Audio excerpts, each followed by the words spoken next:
Okay, thank you very much. This is the regular meeting of the Salina City Commission for November 5th. I have a call to order now, and we'll have a roll call, please. Mayor Ryan. Here. Commissioner Davis. Here. Commissioner Hay. Here. Commissioner Hodges. Commissioner Hoppick. Here. If you are able, would you please stand? We'll have a pledge of allegiance and a moment of silence. I pledge allegiance to the flag of the United States of America and to the republic for which it stands, one nation, under God, indivisible, with liberty and justice for all.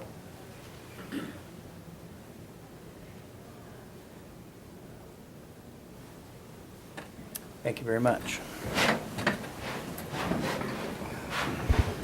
Our next item is awards and proclamations. I believe we have none. We'll move on to the Citizens Forum.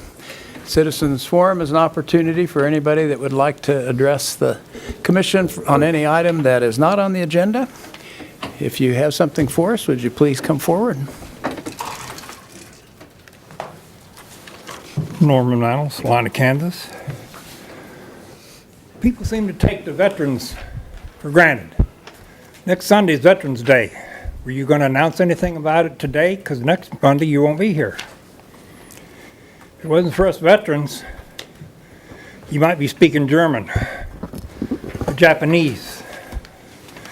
You wouldn't be enjoying the benefits that we give you guys. Some of us guys gave some. Some of us gave all. If you want to live here, you should have to serve in the military. You got to earn. You got to learn to help pull your weight. We're getting tired of supporting you people. A lot of us veterans, we're having issues with you people. You depend on us. The veterans are the only ones that can defend this country. Nobody else is capable of it.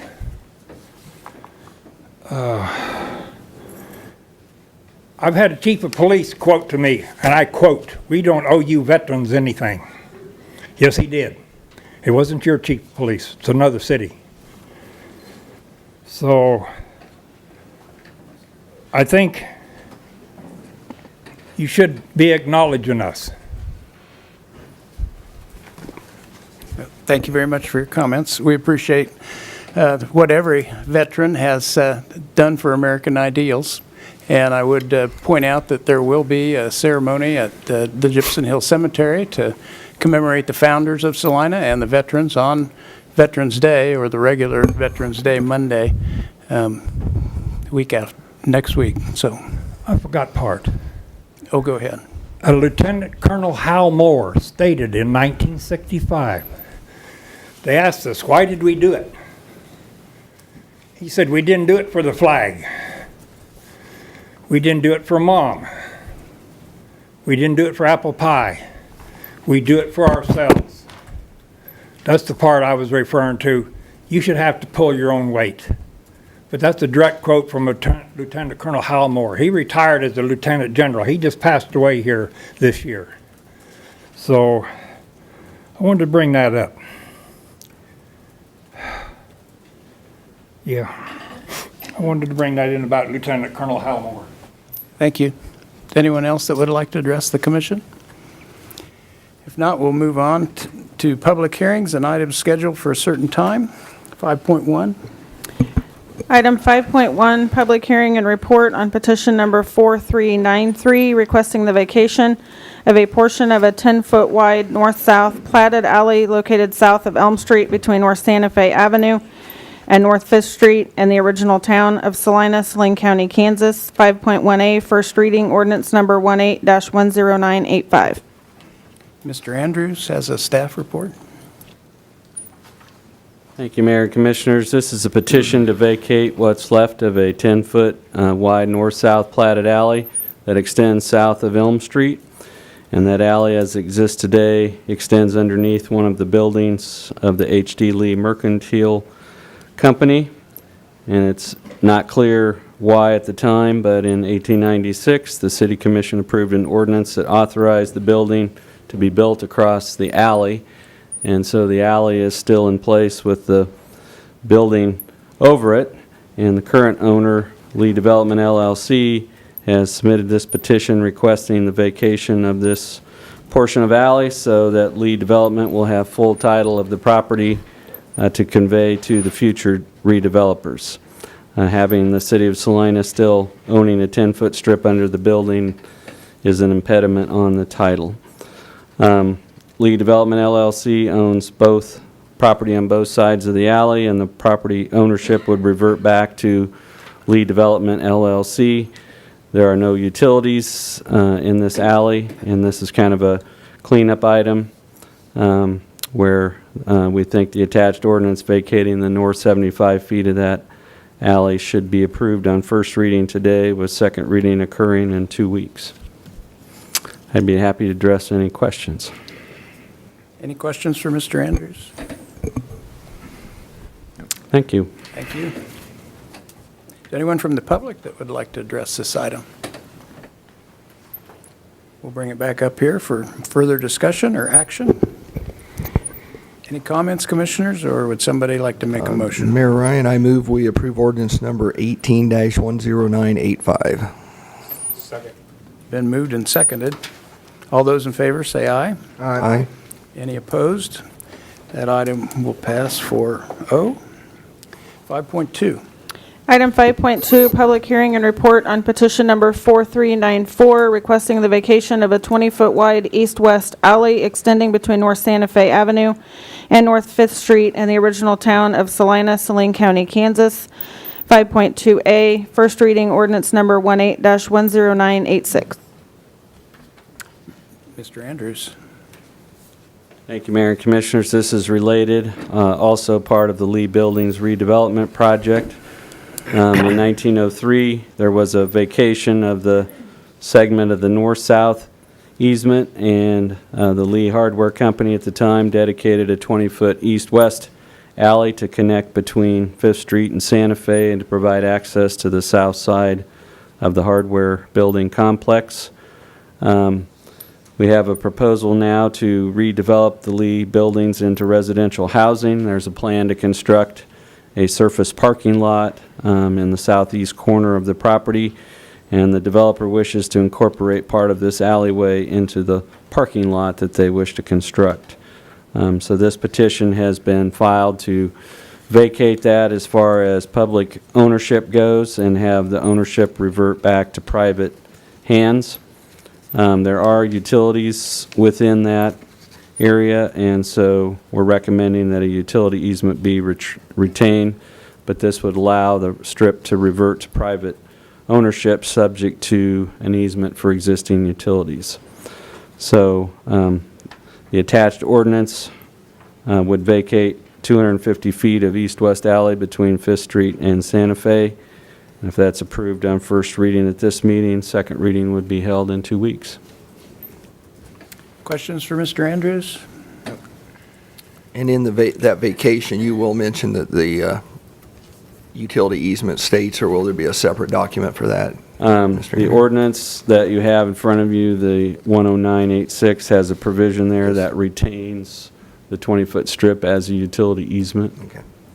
And so there will not be a separate easement. The ordinance will be recorded, and in that ordinance it will state that a utility easement's being retained. Thank you. Thank you. Anyone from the public like to address this item? We'll bring it back here for motion, please. Mr. Mayor, Go ahead. make a motion, we approve ordinance number 18-10986. Second. Been moved and seconded. All those in favor say aye. Aye. Any opposed? We'll move on to the consent agenda. We have only the approval of the minutes of October 22nd, 2018. Is there a motion for the minutes? So moved. Second. Been moved and seconded to approve the minutes. All those in favor say aye. Aye. Any opposed? Administration, 7.1. Item 7.1, second reading ordinance number 18-10980, changing the zoning district classification from C7 Highway Commercial to C5 Service Commercial on property addressed as 621 Westport Boulevard. Since first reading, ordinance 18-10980 was passed on October 22nd. Since that time, no other comments have been received. Are there any comments from the public on this item on second reading? We'll bring it back here for action. Any other discussion, Commissioners? We'll have a roll call. Need a motion? Oh, how about a motion first? That would be helpful. Approve on second reading ordinance number 18-10980. Second? Been moved and seconded. Now we'll have the roll call. Commissioner Davis? Aye. Commissioner Hay? Aye. Commissioner Hoppick? Aye. Mayor Ryan? Aye. That item passes. Would that be a 4-1 on second reading, or is it recorded as 4-0? 4-0 on second reading with the absence, yes. Okay. We're ready for 7.2. Item 7.2, second reading ordinance number 18-10981, changing the zoning district classification from R3 multifamily residential to C4 central business district on properties addressed as 301 South Fifth Street and 210 East Mulberry Street. This item was passed on first reading on October 22nd, and since that time, no comments have been received. Is there anyone that would like to comment on this item? We'll bring it back up here for action. I move approval on second reading ordinance number 18-10981. Second? Been moved and seconded. We'll have a roll call for this item. Commissioner Davis? Aye. Commissioner Hay? Aye. Commissioner Hoppick? Aye. Mayor Ryan? Aye. That item passes 4-0. 7.3. Item 7.3, resolution number 18-7622, authorizing the mayor to execute an agreement to the hotel and motel transient guest tax agreement with Salina Area Chamber of Commerce. Mr. Tragg. Thank you, Mayor and Commissioners. As I believe you're aware, the City of Salina levies a 6.7% transient guest tax, which is the tax imposed on hotel stays in the community.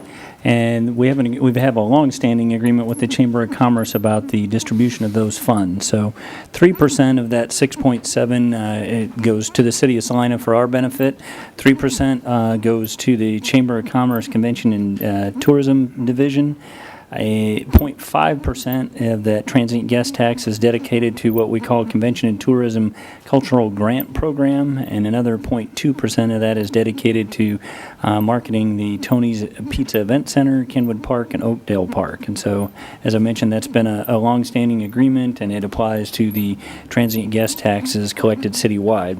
Well, this is the first of 4 items on your agenda related to the Star Bond redevelopment project for the downtown. And Star Bonds capture all of the increment that's within the Star Bond district. So sales taxes on the part of the city, the state of Kansas, and transient guest taxes. So a condition of the Star Bond approval in the downtown is that the transient guest tax increment is captured and redirected to paying the Star Bonds. And I stress increment because the entire Star Bond project is funded on capture of the increment, meaning growth in revenue above and beyond the existing sales taxes. Well, in the case of the Star Bond district boundaries, it is the downtown. We currently don't have any hotels in the downtown, which actually makes it a little bit easier in terms of the transient guest tax administration. So this amendment provides that the city and the chamber agree that transient guest taxes within the Star Bond district will be captured and applied to the Star Bonds for that purpose. So it gets us compliant with the Department of Commerce's approval and use of the transient guest tax in the district. The Chamber Board has reviewed it and approved it, and they were quick to note that this is not a loss of revenue on their part, since they don't currently collect any transient guest taxes or receive distribution of any transient guest taxes within the Star Bond district. It's really just foregoing future revenue for the purpose of supporting the Star Bonds. So that item has been presented to the Chamber Board. They've endorsed it and approved it, and it's before you today for your ratification to get us in conformance with the Star Bond requirements so that we can meet the Department of Commerce's conditions and proceed with the Star Bond project. So we've maybe I'll cover it here and refer back to this as I present the other staff reports. But the downtown redevelopment project, with respect to conformance with the strategic plan, covers a lot of the goals that we've identified over the years and incorporated into that plan. We've said that Salina will be a city that's exciting to live in and thriving both economically and socially. We've identified that we want the city to be clean, attractive, and inviting. We want it to have a quality of life that appeals not only to residents but to visitors. We want Salina to be attractive and well-maintained. We want in this particular instance, to have a master planned our assets in Kenwood and Oakdale Park. We've said that we want to provide the highest quality services at the direction of the City Commission as our governing body. We've said that downtown Salina should be a thriving and vibrant place, including an artistic flair that complements diverse and successful business development. We've said that Salina will be supportive of lifelong learning through all forms of education, that will be respectful of its heritage, and that we will encourage economic expansion and market-driven tax-based growth. And then, in a similar vein, we've said that our goals are to create a mixed-use quality development and redevelopment, to manage and master plan our Kenwood Oakdale Park, to provide services consistent with your direction, to maintain downtown, and to have connectivity both physically and socially. So with all the aspects of the downtown project, including the KU Med School, I think in one way or another, all those strategic goals were met. As far as a fiscal note, as I mentioned, this is only capture of future increment, so whether it's the city or the chamber, it doesn't represent a loss of revenue as much as a redirection of future revenue for this project. And we've identified for your consideration that you could approve Resolution 187622 as presented. You could postpone consideration and provide staff direction in terms of any additional information you'd like to consider. But we would note that postponement beyond November 19th could delay the star bond issuance and could impact our goal of being able to issue star bonds before year end. Or you could vote to deny the resolution, at least in theory. The end result of that would be we wouldn't be compliant for the purposes of star bonds, and it would jeopardize the star bond project. So with that, I'd be happy to, staff recommends that you go ahead and approve it, and with that, I'd be happy to answer any questions you might have. Questions for Mr. Schrag? Thank you. Is there anyone from the public that would like to address this item? If there are none, we'll bring it back up here for... Sorry. Just one question. Oh, sure. Please. Eric Wiley with the Salina Journal. For how long will will this agreement be in place? The transient guest tax agreement is renews itself unless either party provides notice in advance. So it's kind of a living document. With respect to the increment capture, that corresponds to the star bond financing, which is 20 years? Okay, 20 years. Thank you. I guess, make sure, so at the end of the 20 years, the Assuming that the Chamber transient and guest tax agreement is still in Business the line form would- that it's in today, would start then getting that those could funds. go back to the benefit of the Chamber of Commerce and the Convention and Visitors Bureau. Would that have to be passed in a separate resolution? Yeah, at that time, we need Because this is- to amend Right. the form of that agreement back to either this present form or whatever the commission prefers in 20 years from now. our kids or grandkids will have to worry about that. I won't be here. All right, then. Commissioners, is there action on this item? Mayor Ryan, I move we approve resolution number 18-7622, amending the City of Salina's hotel and motel transient guest tax agreement with the Salina Area Chamber of Commerce. Second. Been moved and seconded. All those in favor say aye. Aye. Any opposed? That passes 4-0. We're ready for 7-4. Item 7.4, first reading ordinance number 18-10984, authorizing the issuance of senior special obligation revenue bond series 2018A and subordinate special obligation revenue bond series 2018B. Mr. Schrag? Thank you, Mayor and Commissioners. Again, as you well know, this has been a long time coming in terms of execution of the development agreement in January of last year, and then implementation of a number of those items and negotiation of terms. But the item that's before you at the moment is authorization on first reading of issuance of star bonds, the intention being that second reading would come back to you on the 19th of this month. And as Mr. Anderson reported in the study session, there's a number of supporting documents that will be finalized between first and second reading and provided to you well in advance of when the packet would normally go out for second reading. But the item before you today would authorize issuance of senior and subordinate bonds totaling project funds of $19.1 million. And so You might note that the aggregate principal amount is $23.5 million. That takes into account some of the things that were discussed in the study session in terms of issuance cost and debt service reserve and capitalized interest to structure the bond issuance to net essentially $18.6 million of project proceeds. And I'm jumping around on you a little bit, but as the conversation that we had at the outset was we were trying to hit a target range of a minimum of 17.1 million and a goal of 19.1 million, which was the authorized maximum that was authorized by the Department of Commerce. 18.6 million represents that 19.1 less some contingency funds that were initially assumed to be funding a contingency on the part of Salina 2020, and they've waived those contingency funds. So the reason for just slightly less than 19.1 is that contingency amount not being necessary. So now that the field house is complete and the Homewood and a number of the other key increment generators are underway, the Homewood Suites Hotel, the Alley Entertainment Complex, and Old Chicago, those are our key increment generators. We've completed the Star Bond revenue study update, so it is finalized and was presented to you in study session. That gives us the basis for our bond counsel and bond underwriters, financial advisors, to provide advice about the advisability of the bond issuance, which they have done. So consideration was given to the benefits of trying to synchronize the bond issuance with completion of those projects. We talked quite a bit over time about the financial benefit of doing that.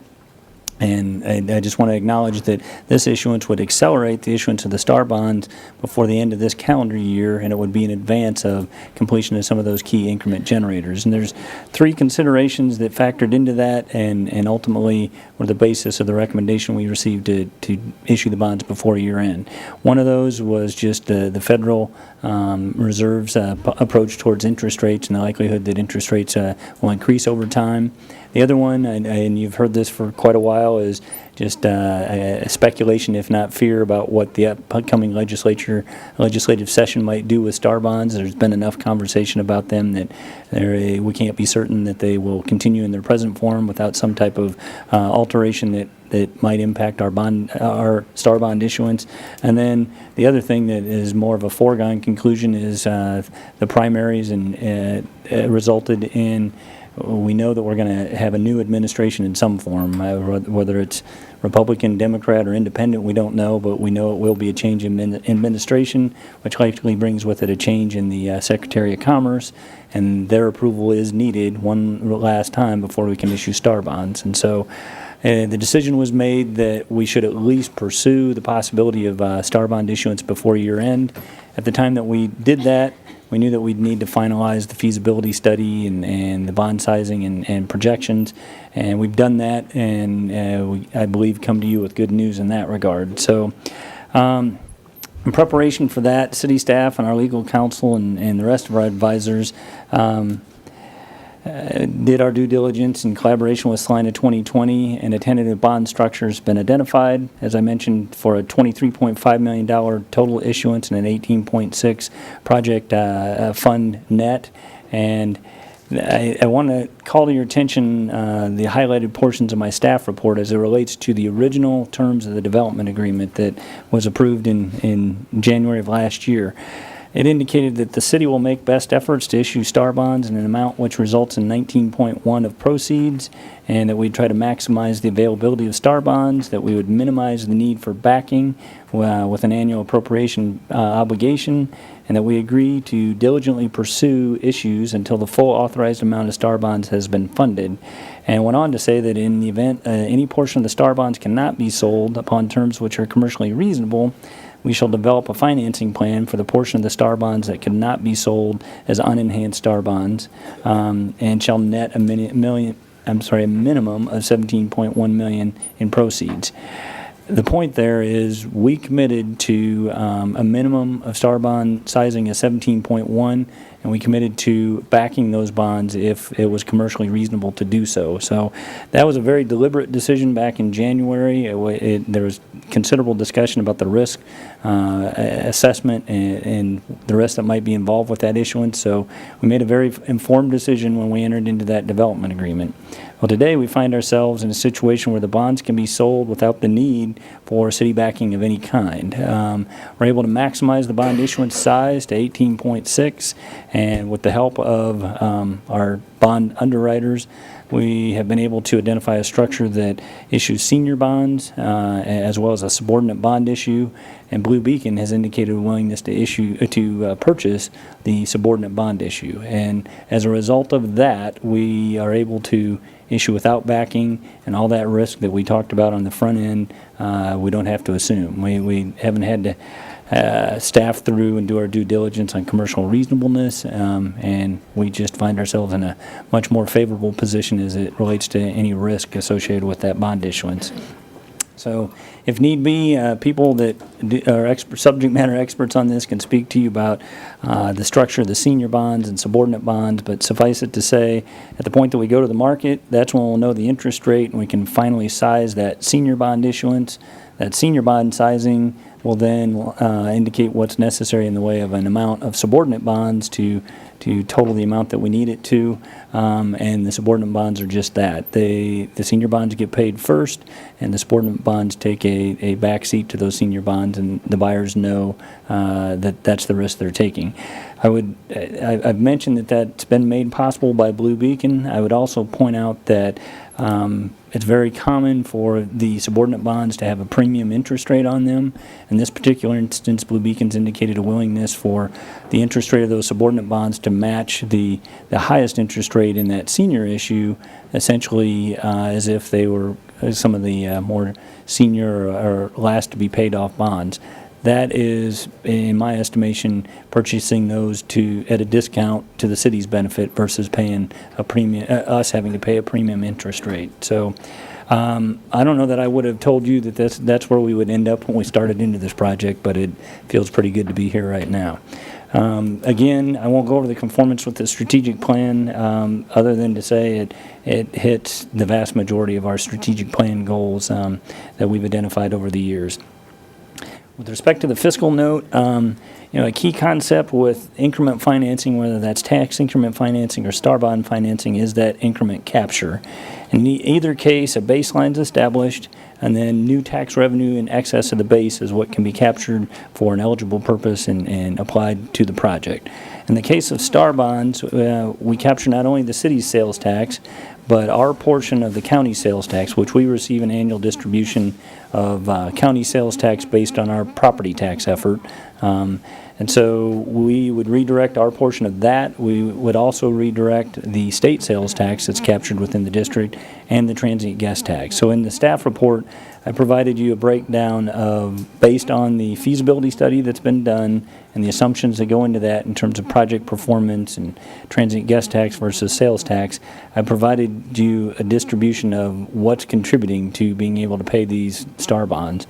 The city's sales tax is essentially 12.83%. Our share of the county distribution is another 6%. The various forms of transient guest tax are 6.4% for the city, 6.4% for the chamber, and about another 1.5% in that marketing and park maintenance line item. And the bulk of it is 66.72% state sales tax. So, the buying power of star bonds is certainly in that state sales tax portion of the increment. So a frequent point of conversation when you talk about these type of projects is whether you want to call it the chicken and the egg or but for, would these projects happen but for the incentive? And the premise is that if they would normally happen in the normal course of things, then the argument could be made that you're just giving away revenue you'd realize otherwise. I can sit here and sincerely tell you I don't have any expectation this project would have happened but for the field house, but for the use of star bonds and these incentives and the dedication and commitment of some of our local businesses and investors. So I don't think I've ever been more confident in my career that an incentive but-for test is met than I am for this project. So having said all that, the items for your consideration are that you could approve the ordinance that's presented. You could postpone its consideration and provide both a specific date and time to take that issue up and any items that you'd like additional information on to consider. Again, I would note that we're trying to meet the year-end issuance deadline, so if there's interest in postponing, we need to be very mindful of that time frame and probably need to involve Stiefel as you set that date to make sure that we're not getting too far out into the future. You could provide staff direction regarding items that you would like additional information on between today's first reading and second reading on the 19th, or you could vote to deny the ordinance. I certainly don't recommend that in light of the obligations we've taken on as part of the development agreement and the construction contract and other things we've financed based on the availability of STAR bonds, but that is within your purview. We have a number of people here that could answer questions in greater detail. You've heard from them in study session, but representatives of Stiefel are here as our bond underwriters, representatives of Gilmore and Bell are here as our bond counsel, representatives of George K. Baum are here as our financial advisors, and then we also have Salina 2020 and their legal counsel. So with that, I'd be happy to answer any questions or redirect them to the appropriate parties. Questions for Mr. Schrag? Thank you. Well done. Are there any of our bond or financial advisors that want to say anything for the record for the public, since this is going out on television? If there's any aspects Mr. Schrag missed that you think the public might be concerned about? Feel free. Thank you. I'll take that as a confidence. Is there anyone from the public that would like to address this item? There being none, we'll bring it up here for action. Is there more discussion or I think, Mayor Ryan, before we move on, I do want to just state that, there's been numerous meetings about this, and this is a big deal for the community.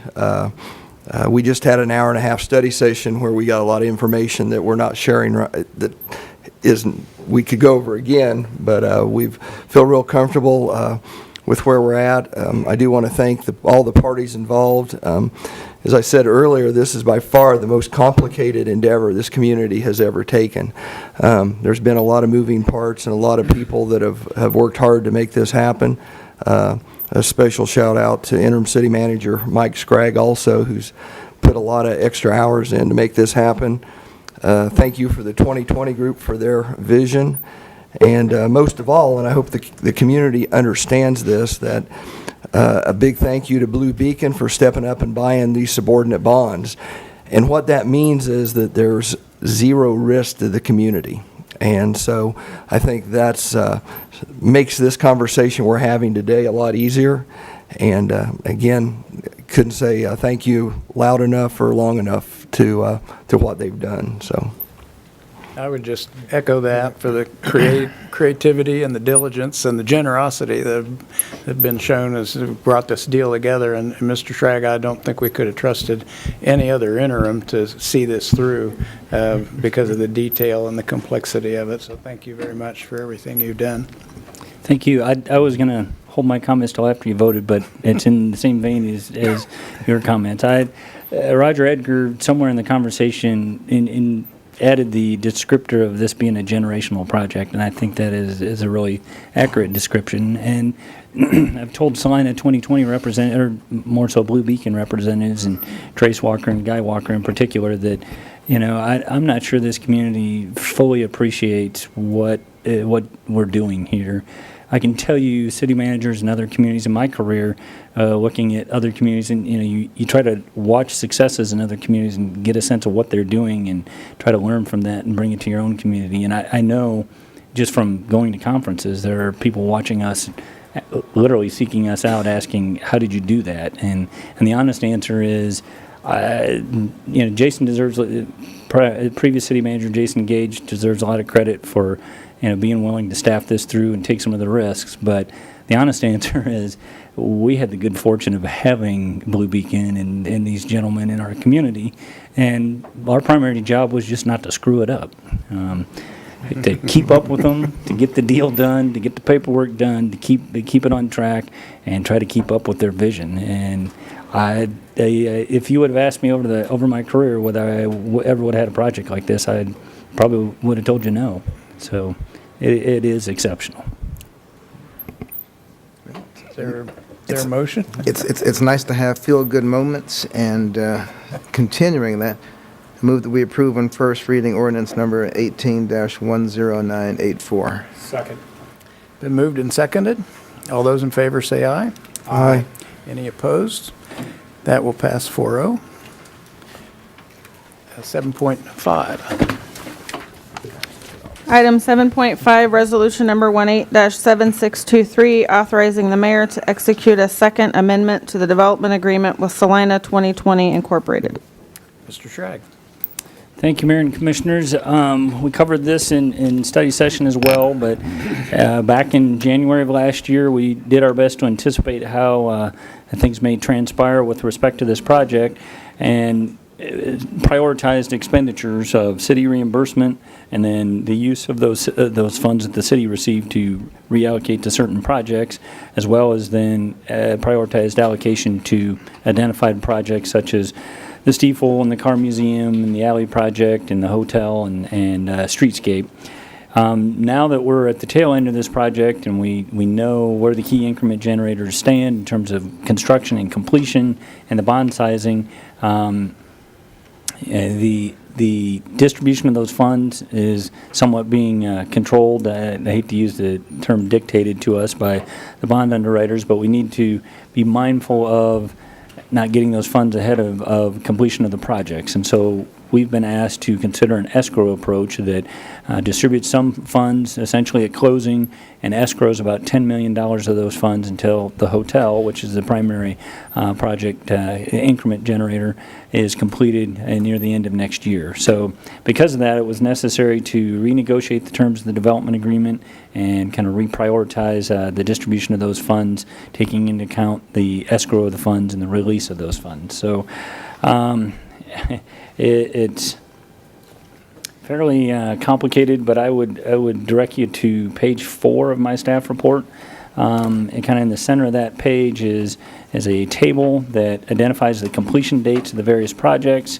Old Chicago being the end of this year, and the Bank of America parking lot being the end of this year, Barola Grill in April of next year, and the Alley July of next year, and the hotel December of next year. And then as an explanation, the field house parking, the assumption is that is the remaining city lots that we already own on the backside, across the street from the field house, on the backside of the Santa Fe block that will be torn up and under construction in 2019. So just from a practical standpoint, we recognize we don't want to tear up Santa Fe and also tear up the parking lots behind those same businesses at the same time. So that kind of dictates to us a 2020 construction cycle for that parking lot.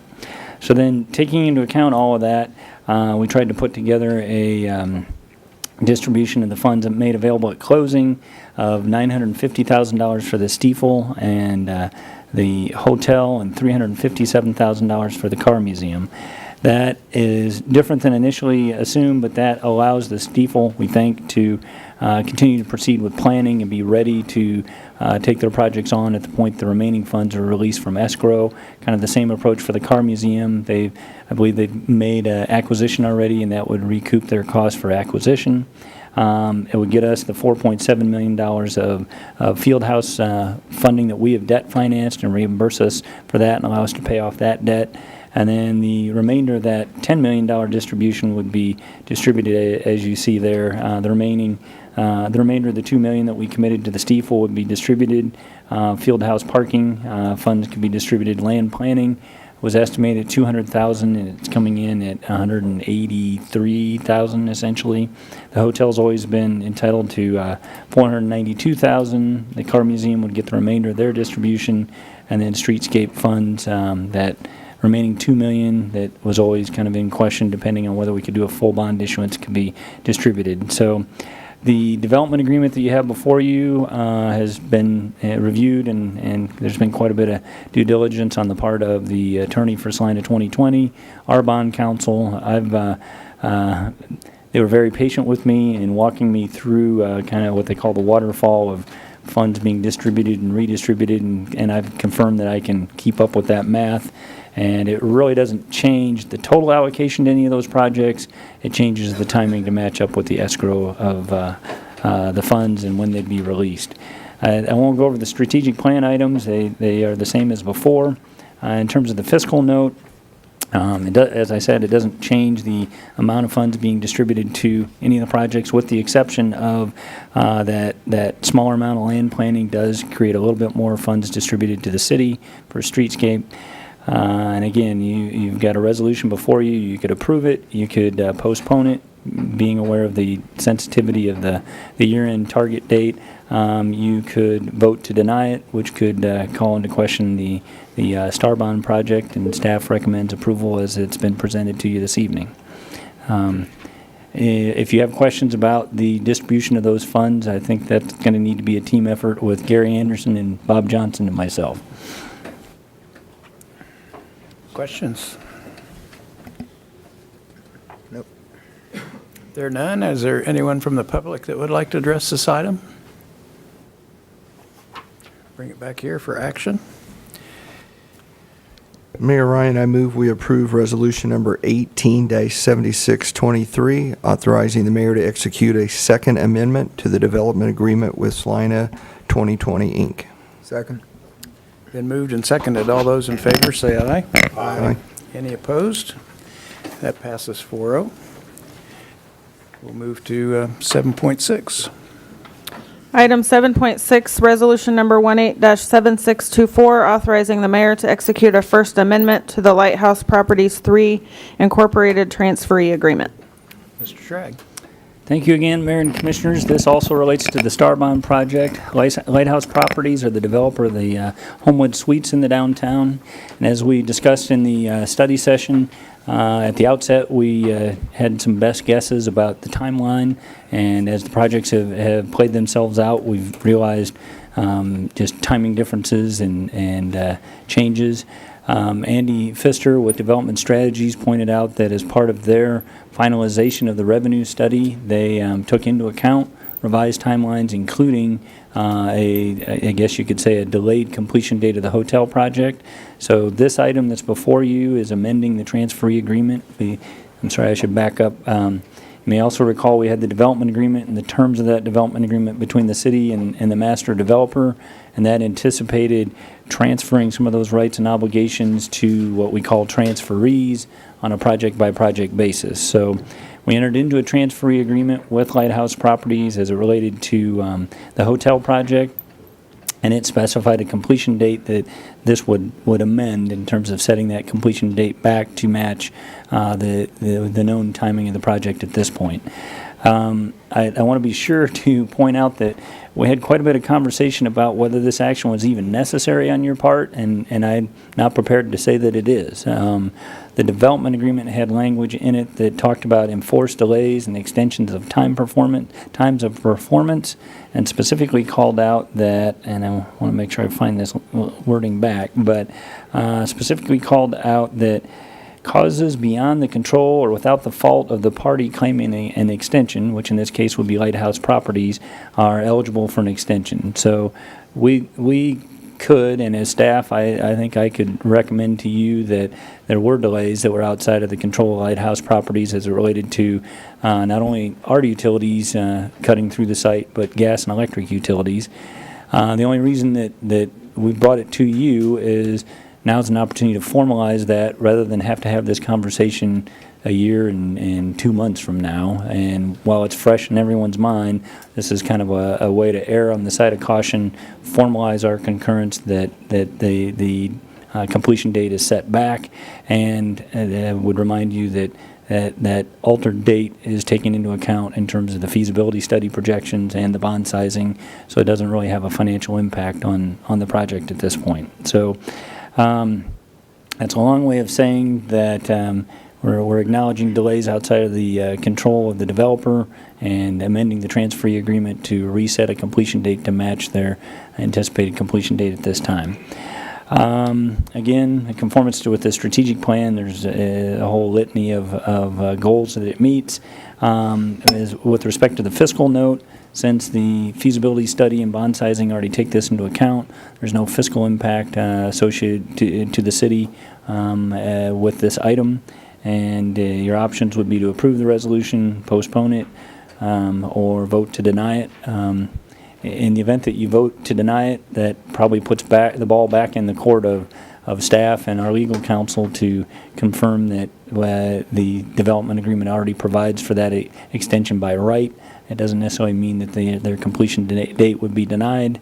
As I said, this is really kind of erring on the side of caution to formalize our approval at this point. So with that, staff recommends option number 1, which would be approving the resolution which amends the completion date for the hotel project. Questions? Anyone from the public like to address this item? Bring it back here for action, please. Mr. Mayor, I make a motion, we pass resolution number 18. Go ahead. Oh, Mr. Wiley. Thank you for coming up. I can't recall any Salina Journal employee that's ever stepped up in the podium before. So, What is the new completion date? November 1 of 2019? Gotcha, I just wanted to make sure, I had that, I just wanted to make sure. well, we appreciate you getting your information from us. Is there a motion? Okay, Mr. Mayor, I make a motion, we approve resolution number 18-7624, authorizing the mayor to execute a First Amendment to the Lighthouse Properties Inc. transfer agreement. Second. Been moved and seconded. All those in favor say aye. Aye. Any opposed? That passes 4-0. Next item. Item 7.7, downtown overhead structure discussion. Mr. Trang? Okay, I think this is the last star bond item for the evening, but this one may generate some discussion.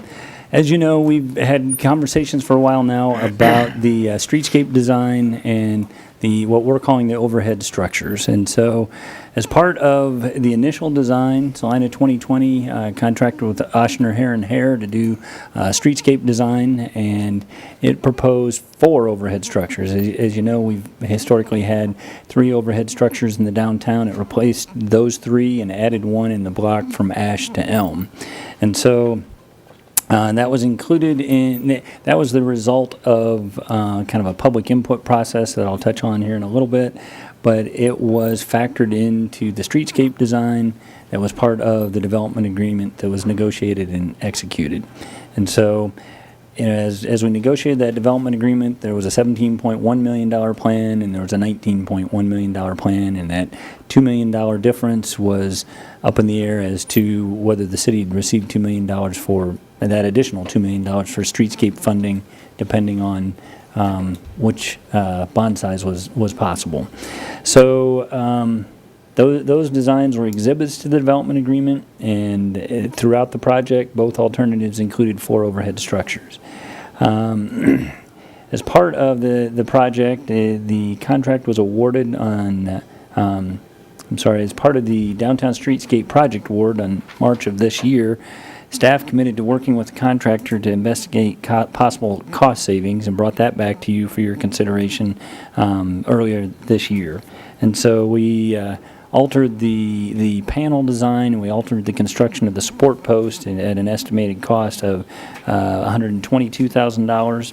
And about that time is when conversations started to take hold in terms of whether we should consider either less overhead structures or no overhead structures. So during that meeting, the City Commission also requested that staff investigate savings options if those overhead structures were reduced in number or completely removed.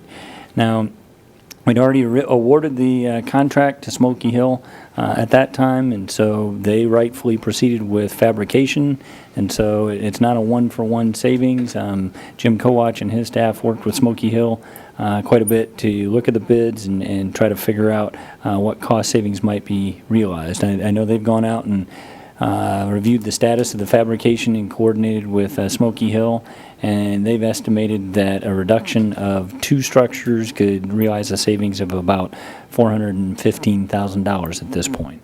And I would note that is time sensitive, and Jim can speak to it better than I can, but if we either had told or tell the contractors to cease construction, and then we come back to them and say, ultimately, we want to do all 4, that could add cost in terms of delays and impacts on their construction work. So we're kind of caught between both timing issues. And so there's a summary provided in the staff report in terms of the reductions that might be realized and how that $414,000 number has been determined. I've touched on it before, but I want to be sure to note that Star Bond financing allows us to capture not only our sales tax and transient guest taxes, but the sales tax proceeds of the state of Kansas. And so this is where it gets a little bit complicated, because it's one thing to say that we're leveraging state money for this purpose, and it's another thing to try to describe for you what might happen if we downsize the construction contract. But suffice it to say that the state sales tax increment is essentially 2/3 of, we're able to leverage that for 2/3 of the benefit, whether it's that savings amount, whether it's the $1.5 million amount for all of the overhead structures, or whether it's the full $18.6 million. In any of those instances, the state's increment is contributing 2/3 of that revenue that's helping pay that off.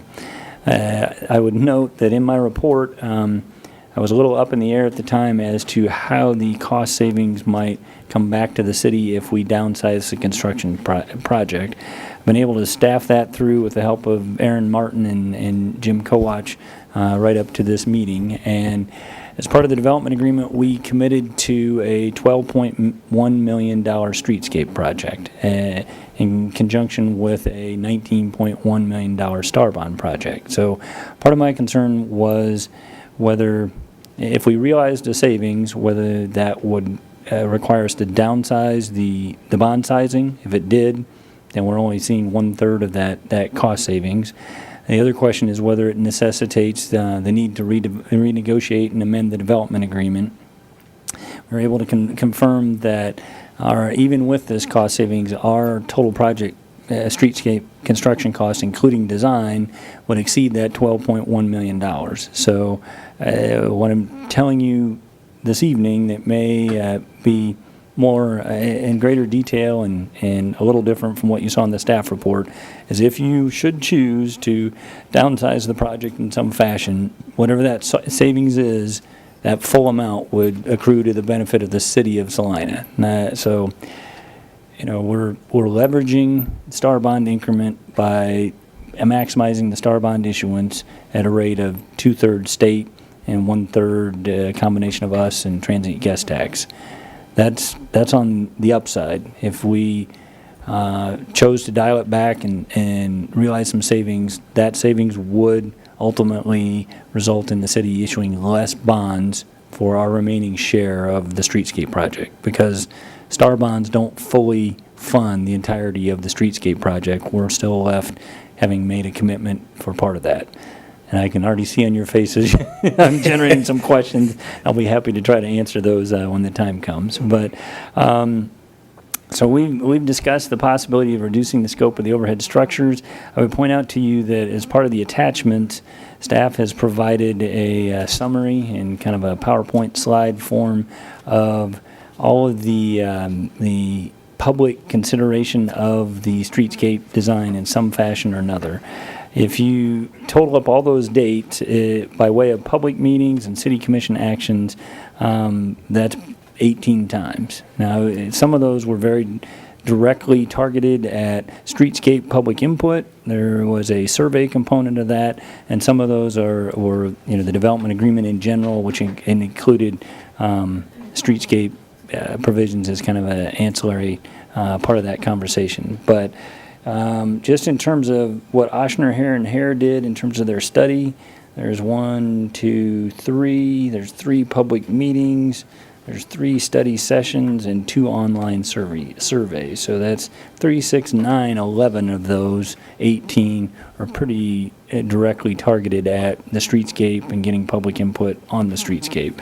So having said that, until the final plan was kind of crystallized and adopted by you as part of the development agreement, I can't say that the public had a absolute clear picture of what that might be, but the end result of all that certainly was the result of quite a bit of public input. At our last City Commission discussion, staff was asked if we could prepare some renderings of what different segments of the streetscape might look like with and without the overhead structures. So that is an attachment in the packet where staff has tried to give you a point along the streetscape and show what it would look like without an overhead structure and what it would look like with. All the construction cones and the condition of the road at the time the picture was taken are part of that picture, but hopefully that is responsive to your request and might help you visualize that. I think you as the City Commission have received email feedback from various citizens with respect to their opinion of how we should proceed on this issue. And then lastly, what we prepared for you this evening is just this report, and we'd request direction from you. If we don't have a revised change order ready for action, the first question that I would put to you is whether you'd like, on the assumption that you want to consider less overhead structures, my first question would be to get direction from you with respect to a public input process, whether you want to conduct one or whether you're comfortable providing direction. If you want to conduct a public input process, staff will need to expedite that pretty quickly in light of kind of the fact that the contractor's currently fabricating. If you're comfortable providing direction not only in the number but the location of overhead structures to remove from the project, then staff could at least reach out to the contractor, put them on hold, work on a change order to bring back to you for action on the 19th. So this is more of a discretionary item on your part. Staff is trying to provide you all the background information you need to make the decision, and we ultimately would defer to you as the governing body and how you'd like to proceed. So with that, I'd be happy to try to answer any questions you might have. Questions for Mr. Schrag? I do have a question. It states in here that it would save $414,708. Does that include the other 122, that change order we made from going from 4 panels to 3? No, that's just the savings for the reduction of overhead structures, I believe. Correct. That would just be for underrunning 2 of the existing structures, and we did confirm it with the contractor just this afternoon. The offer of reducing it $120,000 was for 4 structures, and it would be roughly half of that to do the same for 2 structures. Okay. So this would be, okay. So just so I'm clear, we'd realize the 414, but the 122 would turn into 61. So instead of $122,000 of savings, you'd have $475,000. Right, that's, okay, that's what I was trying to get at. Let's see, I had one other question dealing with this. Oh, the 4 overhead structures are not the same size, so that could also make a difference on what the total savings would be. Would that be correct? That is correct. The option we asked our contractor to confirm a price for was building the 2 end ones and removing the 2 interior ones. The structure at Campbell Plaza is significantly longer because it's on a skew or at an angle. So if you chose to build that one, you wouldn't realize as much savings. Okay. And fortunately or unfortunately, coincidentally, they have completed a lot more work on 3 of the straight structures. They have not completed a lot of work on the Campbell Plaza structure. Thank you. Other questions? How much money are we into this right now, the way it sets? I mean, from what they've completed,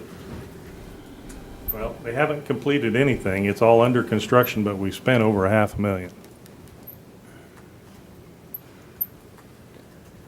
I have more comments and questions if you're going to have public. I think yes, we'll let the public comment on this. Anyone from the public that'd like to discuss these structures? My name's Jane Anderson. I live at 636 East Iron Avenue. I was fortunate enough to be part of the master planning sessions. I was on the steering committee. I think I attended every meeting and every public meeting about this since the very beginning. And I can tell you that it was very public. It was always transparent. There was so many engagement times for people to have an opinion. The survey was very fair and open to anyone that wanted to take it. This has been talked about over and over again, and I'm a little confused as to why, since everybody has had an opportunity early on to have their say about these structures. And when you look at the survey, it's very obvious that people were in favor of the structures, and that was actually one of the things when I was at the public meetings, observing how people were reacting, just from a standby, a person watching, it was very positive on how people reacted to those designs of those structures. I do believe that they will help mark the pedestrian crossings, and as you can see, there's already a lot of businesses going in. There will be, obviously, we're hoping for a lot of people to be downtown. They actually serve a very practical purpose beyond just a beautiful purpose, and to slow people down and to see that people are crossing. I hope that nobody's forgotten that part of this, of the purpose that they're actually serving, as well as what they will do for to really give a lift to the downtown, and really tying, I believe, the whole design into a beautiful project, and as well as creating lighting opportunities for the downtown to mark the times for Christmas with the different colors. They could mark whatever they're doing down there in such a simple way, instead of the hours I know that were done before to try to manually place decorations and lighting. These were not really that impractical as people have tried to make them out to be. So I just hope that you will remember that this was talked about and opened up to the public many times, and from the survey that I have in front of me, that it was a very positive reaction, and I hope you'll remember that and see that design, and to trust the designers that they are giving us a really good product. And I'm hoping that as a citizen that we will help make this downtown as beautiful as possible from every standpoint that we can to help it be successful. Thank you. Thank you very much. Anyone else?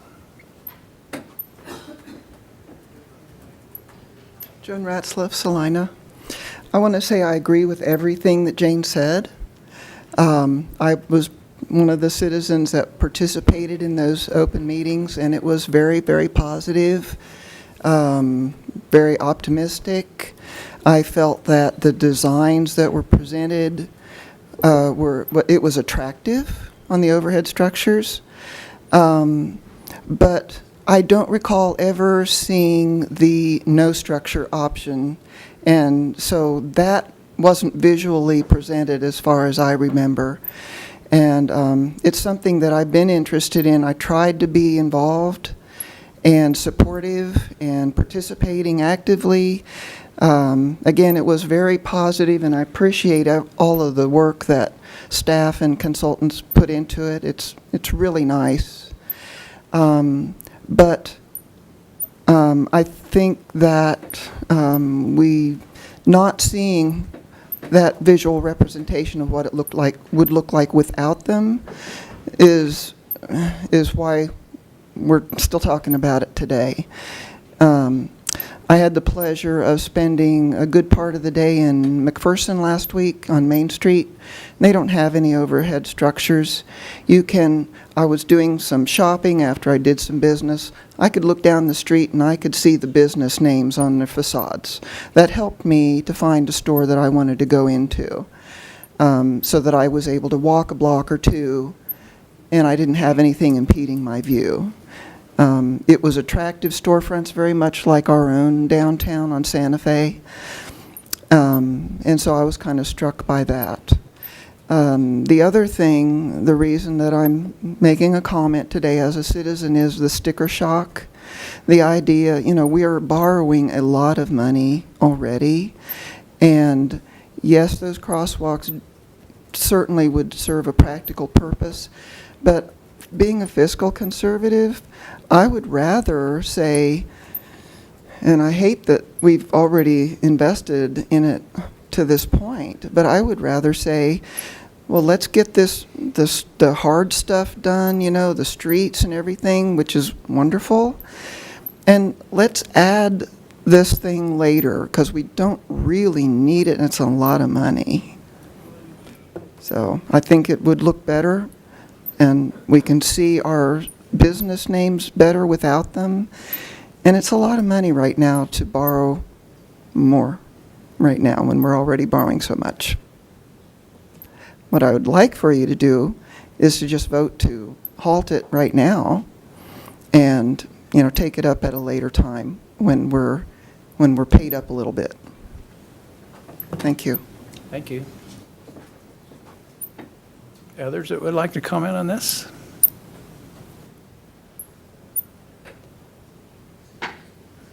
Hi, my name is Russ Bergery, 360 Maple Avenue.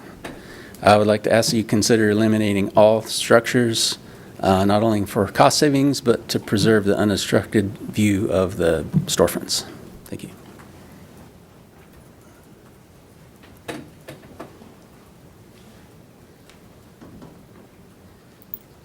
Hello. Hi, Cassie Strite, and I own the Downtown Crown and Strite Sandblasting Stick and Vinyl Graphics downtown on Iron Avenue. The crosswalk structures are imperative to Salina's streetscape. They were designed to complement the sidewalks and the crosswalk brickwork that's being done. They were designed to be an upper scale feature for the streetscape. You said yourselves that this is something that your children and grandchildren are going to have to work out whenever it's all said and done. I'm one of them. So I'm telling you right now, what is $475,000 to make the project complete? Don't leave it for later generations to have to go back and clean up. Just wrap it up, get it done the right way, get it done the way that people wanted it done whenever they had the option to speak publicly in the beginning. I don't know if you've driven downtown, but there's little yield signs by Campbell Plaza, and I can speak. I took part in Fall Fix Up. You couldn't get across the street at Campbell Plaza. No one pays attention to those little yield signs, as where before, whenever we had the overhead structure, they were a visual point. People slowed down. As far as lighting and safety goes, I think that they are imperative for pedestrians, and they're also really great guide points. Being on Iron Avenue, when there are events happening on Campbell Plaza, whenever people are in my store, especially on First Friday night, I can say, hey, you just go around the corner, go to the overhead structure, and there's the stage. That's where all the live music is. So I think that they are a very important part and should be left alone as they were originally intended. There's already been some compromise made as far as the design and the posts. When do we say that, enough's enough and we're just going to leave it as it was? Thank you. Thank you very much.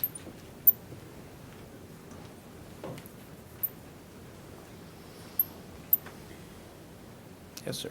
Daniel Eckhoff, 2664 Highland Avenue. I guess I'm just another voice of opposition. I would prefer that we have none of the overhead crosswalk structures. I do appreciate bringing it up at the last meeting, potentially compromising, bringing it down to 2. As far as, a designation point, meeting point, or whatever, I think you could go further and have 1. I think it's important to recognize that no matter what we do, it's a sunk cost already. $500,000. Throwing another $500,000 at a bad decision is not going to make it good. If we want to put lighting up around, there are buildings down there. There are other ways to make our crosswalks more apparent. So I just want to I guess I want to say additionally, as far as the input process, the no overhead structure option is another thing I'm concerned about, that wasn't presented as clearly as an option. I do have to say it's difficult to make it to all these the meetings to give input. Some 2:30, 4 o'clock. It's even hard for me to make it at 4 o'clock sometimes. I don't have Facebook anymore for privacy concerns, so what I can tell you is asking people that I ask just all around town, at the bar, at work, whatever. Yeah, I'm kind of lame. I ask about this at the bar, right? But it's not very popular. I don't know what the way it was originally presented was, but in my experience with the questions I asked with the costs associated, I can't find anyone in favor, and I'm glad to finally hear people today in favor because I haven't really seen them before. So I'd ask that you reconsider it. Thank you. Thank you, sir.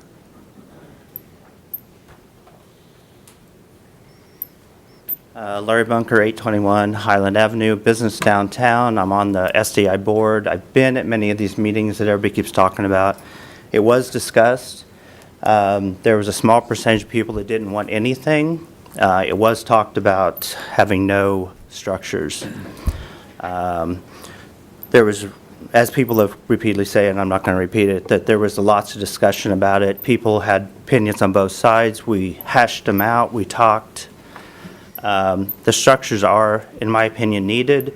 It also adds to our evening light. We're trying to bring more people, more younger generation, not mine, not yours, but the next generation out. I mean, I'm sure people didn't like, not everybody liked the Kansas City sculptures that went on top of the buildings down there, or the way that went up there, but it's an icon now.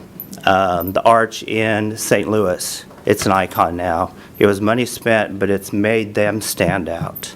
And I think this will help us stand out. Thank you. Thank you, sir. Anyone else? I'd like to give another perspective as well. I was invited to serve on the steering committee with OH&H a little after Jane. The river ranked higher than the art site. But I was asked to represent the cultural community and the role as a city employee advocating for some of the other cultural attractions downtown. I'd like to echo that those processes were open, that the response rate was quite high for the, even the surveyors were surprised at the number of citizens that participated and the statistically valid numbers that went with it.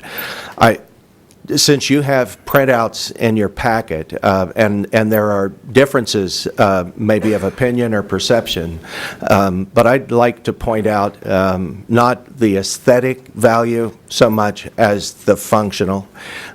Much like surgery or engineering or other professional professions, there are trainings that occur in art and design and architecture that these crosswalk covers serve a very functional and practical piece. And if you just lay side by side the same point of view of a block with or without, your eye pays more attention to the buildings and the businesses that are left and right of where the crosswalk cover is, as opposed to a long, cavernous, single-point perspective of looking down at the end of Santa Fe. It functionally slows you down, as I think the city engineers have pointed out, that there's a tendency to slow when those are there, which is better for pedestrian safety. But from a functional standpoint and a physiological standpoint, that horizontal line makes the eye look left and right, paying perhaps more direct attention to those businesses in that area. Aesthetically, I will mention early on the Community Art and Design Advisory Committee, which one of our staff members helps facilitate and you appoint. They had a choice or an option of saying, should there be an aesthetic function or feature associated with this that they proposed to you. And they, after seeing the designs and the work and the talk that was going on and the work that's been done both by Sculpture Tour and the limited budget that was there, said, let's let the designers of the downtown streetscape and sculpture tour be that voice collectively, and let's not be involved. Now, the designers did come back to the Community Art and Design Advisory Committee, and I believe the Built Environment Committee for Salina Downtown, and presented some of the ideas that you see, and there was a strong consensus to celebrating the Art Deco spirit and nature of the downtown. And the other thing that I want to call your attention to is the lighting that's associated with that. Each one of the 4 plazas that will be worked on over the Christmas time has its own distinct lighting. And I think we're on the verge of the downtown district on a very affordable and effective aesthetic of having light become that signature element, along with one of the largest collections of Art Deco architecture in the in any city of its size in Kansas or the central part of the United States. Being able to celebrate that in all 4 of those blocks, and to carry that design theme through with light as a signature statement along with the perforated metal is a nice combination. So Dr. Davis, you had asked about some questions on aesthetics and the lines and continuing that. I do think they serve an important purpose of drawing attention where it deserves. If I may, to build on Brad's comments a little bit, Jim, do you want to speak to kind of the functional aspect of traffic calming and identifying pedestrian crosswalks and how these contribute to that? Sure. The existing structures were more of a traffic calming, but they also had overhead stoplights. The problem with the overhead stoplights is to meet all of the requirements, they would stop traffic for much longer than it took the average person to cross the street. So you had people that would sometimes cross the street without pushing the button because they felt bad about stopping traffic, or you'd have people that would stop traffic, and then as soon as it turned green, somebody else would walk up and push the button and stop traffic again, so they weren't real efficient. So the lighting on the stoplight on the existing structures was not very efficient. The more we looked at it, the narrowing of the street is consistent with traffic calming or a traffic diet. We're going from 4 lanes to 3 lanes. You have a narrower space for the pedestrians to try to cross. And since it's not all active traffic, you actually have what you call a rescue area in the median. So they could physically cross 1 lane, and then as traffic approaches or goes by, they could cross the other lane. And it's much more efficient as far as, it's kind of like the roundabouts where you merge, everybody's moving slow, but it's a lot more efficient.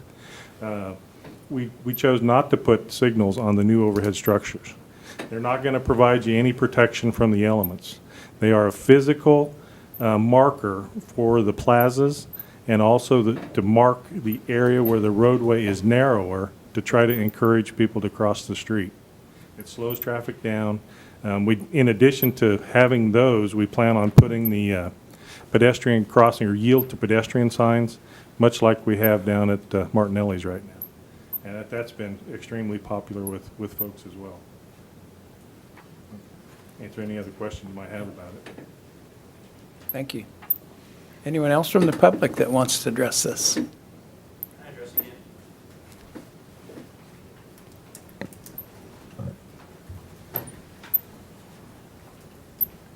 Daniel Eckhoff, 2664 Highland. As far as the safety aspect, I don't know if we've done studies comparing this to other downtowns, but I feel perfectly safe in other downtowns without these. I mean, there are certain things we do, driving 80 miles an hour down the highway that, we could go 55 and be safer, but we don't. We take calculated risks, and we're perfectly fine with that. The last thing, as far as being Art Deco, we're talking about getting people to the city. That's not it. It's the jobs. It's lower taxes and jobs. Art Deco is not going to get people here. That's all I have to say about that. Thank you, sir. Anyone else? Sure. Sorry. It's Janie Anderson again, 636 East Iron Avenue. I just wanted to back up Larry on his statement that actually on the survey, that was one of the questions to not replace them. So that was always part of the topics and discussion. That was part of that. And I just want to preference again that this was really public and open to the public. And anyone in that time period could have come forward and said whatever they wanted, and they had places where you could write in your comments. So this was really very fairly done. I was so impressed with how this was handled. And I really felt like I was just one of many of the community that got to have a say in our town and what would happen with it. And this was one of the things that people agreed on. And so I can say that with true confidence that this was part of what we thought would be a beautiful addition to the community and help the downtown be a more thriving place. So thank you. Thank you very much. Anyone else? First timers? We'll bring. I would like to add one more thing, just as, Okay. in addition to all the comments that Mike has stated. It's unfortunate. We're not married to this. We tried to do what the public wanted, and it was overwhelming that they wanted the structures, is why we proceeded. And then to try to design something that's artistically pleasing to everyone is impossible. So we had several different options, and we tried to look at different trends and colors and schemes and patterns, and tried to pick something that was both exciting but then also neutral, in that everybody would, if they didn't like it, they at least didn't oppose it. So we went to the Downtown Review Board and the CAD committees to try to get their input on what the actual patterns and stuff were. It's unfortunate that we're talking about it now, because I, like everyone else, wants to save money. We had to let the contractor start construction because they're under contract. We can't delay them without some sort of delay claim later. If we halt them now and say we don't want them, we have to pay them for the work that they've already done. So it's kind of a double-edged sword. We're going to pay them if we get them and pay them if we don't get them. And then another perspective, like Mike said, the city has a chance to save $475,000 if they build two structures. But at the same time, with the star bond financing and stuff, you can look at it as you're getting the state to pay for 2/3 of them if you buy all four. So that's just another way to look at the same numbers. So. It's Department of Transportation math, right? Well, you know, one of the proposed scenarios that came out in the citizens forum was, don't do them now, do them later. And that probably crystallizes the leveraging more so than anything I said previously. If we do them today, that $414,000 of savings is city, and I'm trying to get to that particular slide, but if we do it today, the city's contribution to that let's say $15,000 is $105,000. If we don't do it today and defer that to somewhere out in the future, assuming we can even get it done for $415,000, which I don't think we would be able to, it'd be 100% the city's cost at that later date. Discussion, commissioners? Okay. Well, I think after we had the discussion on the possible artwork on East Iron Avenue, I said, okay, that's the last time I'm going to give my personal opinion on art, although that one really bothered me. But I've tried to just provide administrative assistance. When you hear Brad talk about the physiological and the psychological and artistic benefits of the columns, and Mr. Kolak talking about the functionality, it's another reason why I probably don't need to be weighing in on my particular artistic preferences. Although I had never seen Santa Fe without those arches until they were torn down, because I've only been here 20 years and they were always there. But, you know, if I do what I said I wasn't going to do, which was look at the artistic part, I could see that southernmost block actually being kind of empty without something bridging the sides of the street. This streetscape is wide and flat, and it probably needs to be closed in, but again, I'm getting into the artistic part, which I told you 3 times already I wasn't going to do. As far as the money, it seems like a lot of money, but this was always in the project to begin with. I mean, since the time we started actually talking real dollars and cents. And the relative savings is small compared to the impact it would have on the total project. So I'm not trying to look at this really from the financial perspective. We will never go back and do it a second time, and God knows probably cost 10 times as much if we wanted to add them in later. But the major reason, and I've sort of done a slow roundabout in my thought processing over the last couple of weeks, is that this was an opportunity literally for the whole city to participate in this discussion. And it was the best type of discussion because we didn't have to decide what went in from an artistic perspective. All we had to do was find the money for it. The city decided, and I say city meaning citizens, decided what was going to go in. I know not everybody likes to come out to public meetings and express their opinion, but the opportunity was there either to come in person or mail or do the survey online. So I would not want to change the artistic part of this really without having to go through that whole other process, the whole process we did before. And to be honest with you, we don't have time to do that. So as I've churned this through my mind over the last couple of weeks, I think 4 actually would look better than 2. So, all said and done, I'm really in favor of just leaving it the way it is. I also have some notes marked down here, and a lot of these are going to piggyback onto what Commissioner Davis said. And, this was a 2 to 3 year vetting process that we've been through, and for us to make a turn on a dime, as I would say at this point, I think speaks against those individuals who did make an effort to participate. I'm downtown a lot. I have a business down there. I do believe that there is some safety in having those there when you're crossing. It shortens the blocks. Those are kind of long blocks, and without them, I think you have individuals that aren't sure where to cross, and I do believe you'll have people crossing just wherever they feel like it. Again, as I'm down there, without the crosswalks, I do believe your eyes have a tendency to go up and not look at the buildings. Someone said something about looking, like McPherson. I don't want to look like McPherson. I don't want to look like Hutch. I think this gives us a chance to have something that's iconic, mainly in the evenings when you have the lighting. I agree for a $400,000 savings. If you take that over a 20-year period, it's something that I think the city has the ability to fund. Well, I think Mr. Bell said it first. It's a generational thing. So I agree with Mr. Bunker, Ms. Strite, even though I think you were calling us old when you referred to us. But it's, just a week ago, we talked in length about the police department's shooting range, and we decided on their best proposal for us. This has been studied by a task force, and I think it was properly done.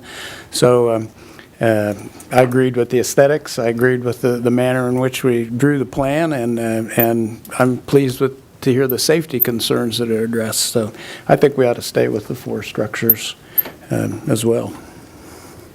I know last week I said, we could compromise. We could go to 2 of them.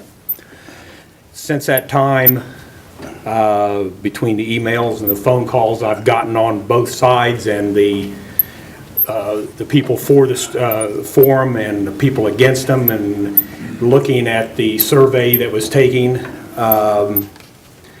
like I said in the paper, I'm for the structures, but I said I'm also willing to compromise if we had to. In looking at the the people who's contacted me lately and written emails to me lately, I think we should leave them the way they are right now. Well, if we want to leave them or are unanimous about that, do we need to take any action at all? I don't believe so. You previously authorized the contract, and unless you want to alter course, no further action is necessary. Good discussion. Thank you all for your input. We'll move on to the next item.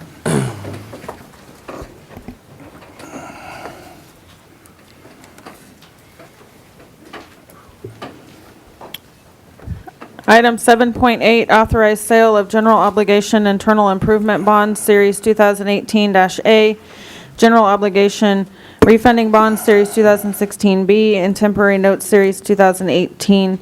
7.8A, receive report on bonds received. 7.8B, second reading ordinance number 18-10976, authorizing the issuance and delivery of general obligation internal improvement bonds, Series 2018-A.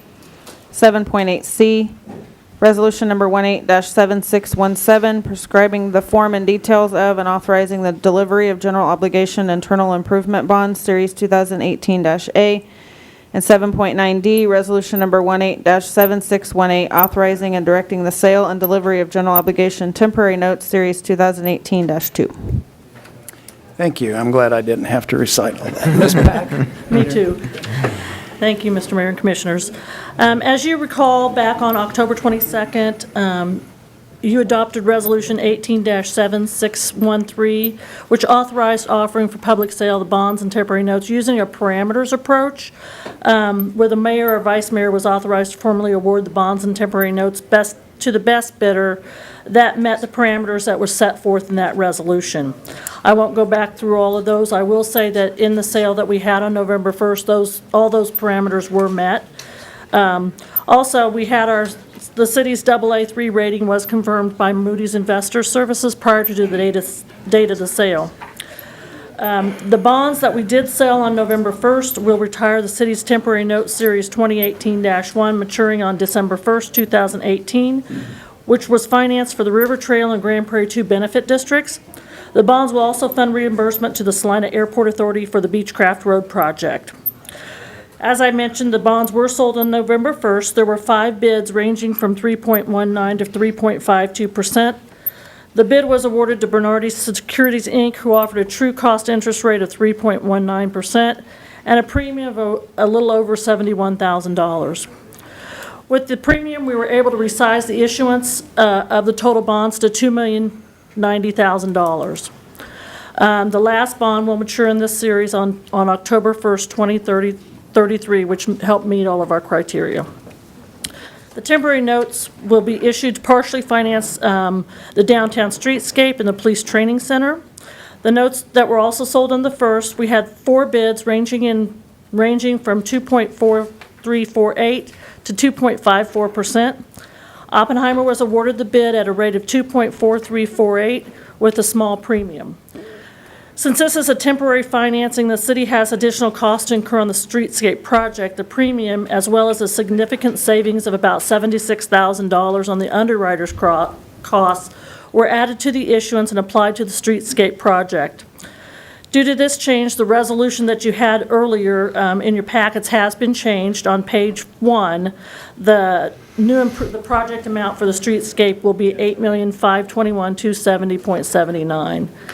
These notes will mature on November 15, 2019. The closing of both the bonds and the notes is scheduled for November 27, 2018. This meets our strategic goal to provide the highest quality of service consistent with governing body direction, available resources, and staff commitment to quality. We have 3 actions that we need to vote on tonight. Our recommended actions are pass on second reading ordinance 18-10976, authorizing the issuance and delivery of not to exceed $2.2 million principal amount of general obligation internal improvement bonds, Series 2018A. Second is to pass Resolution 18-7617, prescribing the form and details of and affirming the delivery of not to exceed $2.2 million principal amount of general obligation internal improvement bonds, Series 2018A. and pass Resolution 18-7618, prescribing the form and details of affirming the delivery not to exceed $14 million principal amount of general obligation temporary notes Series 2018-2. Each of these items do need to be voted on separately. And I do have my helpers here if you have any too detailed questions for me. Questions for Ms. Pack or other staff? Commissioners, I would tell you that Commissioner Hodges reached out and had questions related to kind of the reported interest rates for each of the maturities that is reported in the staff report compared to kind of that total interest cost number. And I guess I would refer to that as a little bit of financial mathematical magic that our financial advisors do as opposed to voodoo. But Debbie's mentioned the bonds being sold at a premium. And then when you factor in that premium being paid more than we anticipated and kind of the overall amortization schedule of the bonds, that's how you end up at a total interest cost that differs from any one of those individual bond interest rates you might have seen in the staff report. That's the extent of what I can explain. If you'd like it in greater detail, I'm going to have to defer to these two gentlemen.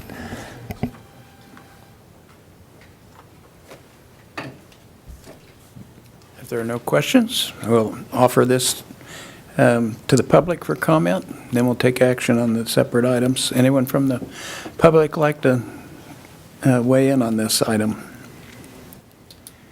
If not, we'll bring this back. Thank you for the report. We'll act on the second reading and then move on to the resolution.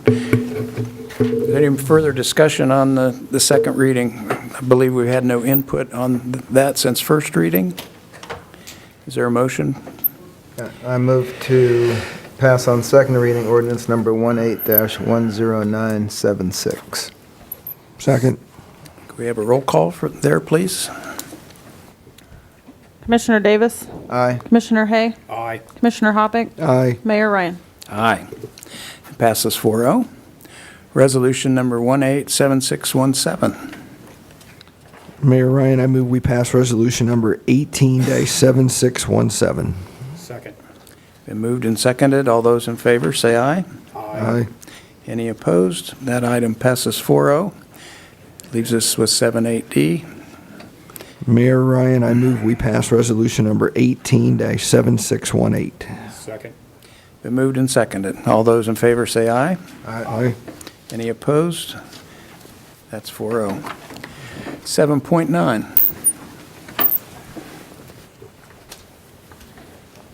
Thanks, guys. Item 7.9, resolution number 18-7620, extending the compliance deadline as ordered by resolution number 18-7577, related to repairs or demolition of a dangerous structure located at 425 Russell. Mr. Pilcher. Looking at your blue sheet ahead of you, you'll see a summary of the dangerous structure process we've been through, starting in June of 2018 through August 13, 2018. Below here, we have a little bit of summary that's happened since then. City building inspectors performed an inspection specific to the criteria listed in 31-502 of the Salina Municipal Code in May of 2018. That was the dangerous structures checklist that we went through. The property owner has been notified on two separate occasions with violation notices, first in September of 2016 and second in May of 2018. A permit to repair the foundation was applied for in June of 2018, but was returned to the applicant for further information needed.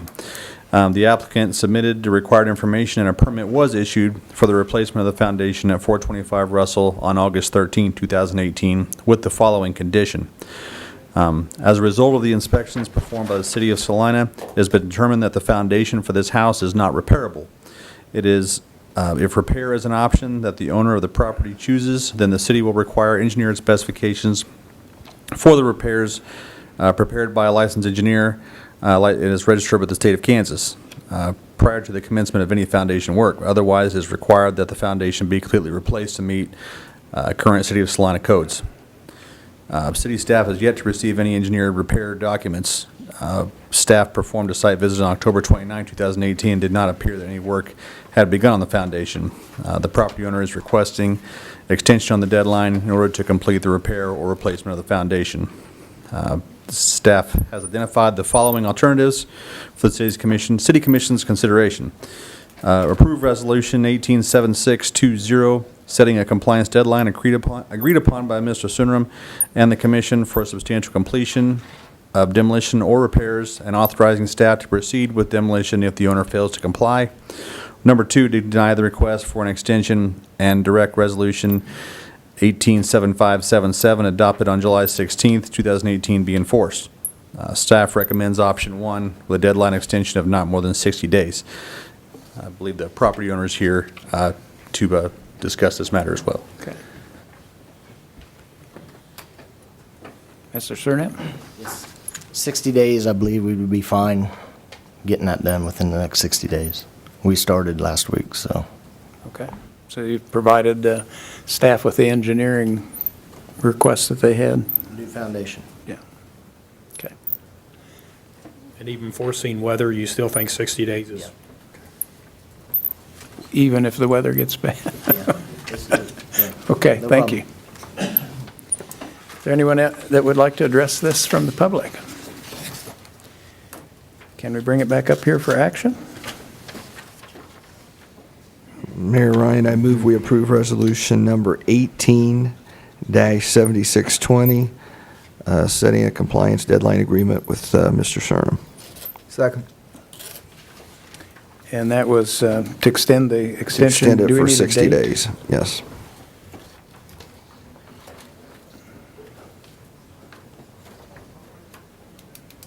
I hope someone's helping with the calendar over there. 60 days would be what date out? It wouldn't necessarily be 60 days from today. It would be 60. And do you know that date, Sean? We were thinking probably 60 days from today, Okay. Not from the original deadline? Right. Okay.